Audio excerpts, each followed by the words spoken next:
నేటి సెలబ్రిటీలోని కానరాని ఆదర్శం అనమాట. ఇప్పుడు నేటి సెలబ్రిటీలు ఈ కానరాన్ని మంచి ఆదర్శాలుగా ఉండట్లేదు. మోక్షగుండం విశ్వేశ్వరయ్య దేశంలోనే గొప్ప పేరు గెలిచిన వ్యక్తి అనమాట. మైసూరు రాష్ట్ర దివాన్గా పనిచేశారు. బ్యాంక్ ఆఫ్ మైసూర్ని కూడా స్థాపించారు ఈయనే. కానీ ఈయనకి డబ్బు అవసరమైతే ఓవర్ డ్రాఫ్ట్ కోసం బ్యాంక్ రూల్స్ ప్రకారమే తీసుకున్నారు డబ్బులు అవసరమైతే. మైసూర్ స్టేట్ దివాన్గా చేసిన ఉన్నత ఉద్యోగిగా ఉన్న ఈయన తన అవసరాల కోసం తక్కువ వడ్డీకి తీసుకోలేదు. బ్యాంక్ అసలు వడ్డీకే అతని అవసరాల కోసం మనీ వాడుకున్నారు అనమాట. అది ఆయన ఆదర్శాలు నిలువెత్తిన నిదర్శనం అనమాట. కానీ నేటి సెలబ్రిటీలు, స్టార్ క్రికెట్లు, పారిశ్రామికవేత్తలు, ధనవంతులు, రాజకీయ నాయకులు, సినిమా తారలు, కాంట్రాక్టులు, సెలబ్రిటీలు వీళ్ళందరూ అంతా ఆదర్శాలు చూపించట్లేదు.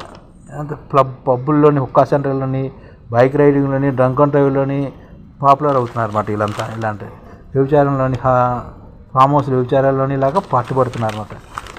అలాగే మానీల ఆదర్శాలు ఇంతకుముందు ఎలా ఉండేవి అంటే 17వ శతాబ్దంలోని బిజ్జల మహారాజు దగ్గర ప్రధానిగా బండారులుగా పనిచేసిన బసవేశ్వరుడు తన దగ్గర వ్యక్తిగత విషయాలు మాట్లాడడానికి వచ్చిన మనుషులను ఒక్క నిమిషం ఆపి అక్కడ అప్పటి వరకు దీపం ఆపి రెండో దీపం వెలిగించేవాడు అనమాట. అంటే 12వ శతాబ్దంలో జజ్జల మహారాజు దగ్గర ప్రధానిగా పనిచేసిన బసవేశ్వరుడు ప్రభుత్వానికి ఒక దీపాన్ని, తన కోసం మాట్లాడిన వరకు ఒక దీపం వెలిగించారు. ఎందుకంటే అది ప్రభుత్వం దీపం, ఇది మన దీపం ఏమంటారు అంటే ప్రజాధనం అన్నది అది ప్రజలకి అయితే చెందుతుంది, ప్రజల సమస్యలు పరిష్కరించాలి, వాడాలని వాళ్ళు అప్పట్లోనే అంత నిబద్ధకుందన్నమాట. కాబట్టి ప్రజాధనం ఏం చేసే విషయంలో అత్యంత జాగ్రత్త మెలగాలని చెప్పారన్నమాట. మహాత్మా గాంధీ స్వయంగా ప్రకటించారు కూడా.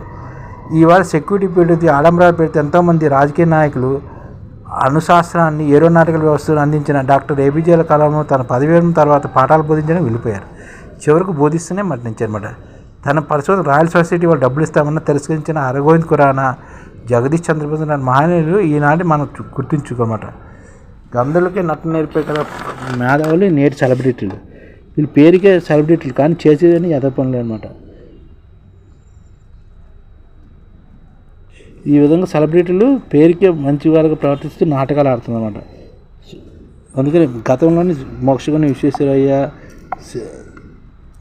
బసవేశ్వరుడు, జగదీష్ చంద్రబోసు, అరగోవింద్ ఖురానా, అబ్దుల్ కలాం లాగా అంత గొప్ప వ్యక్తులు కాదు నేటి సెలబ్రిటీలు.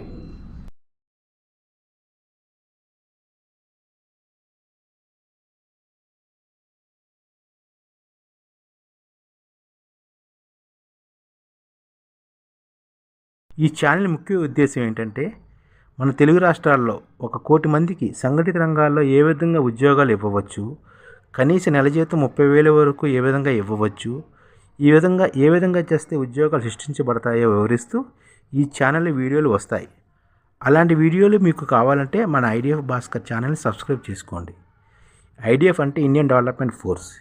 ఈ వీడియోలు చూసిన తర్వాత మీకు నచ్చితే లైక్ చేయండి, మీ ఫ్యామిలీ మెంబర్స్కి షేర్ చేయండి, మరియు మీ ఫ్రెండ్స్కి షేర్ చేయండి. Thank you. నమస్కారం.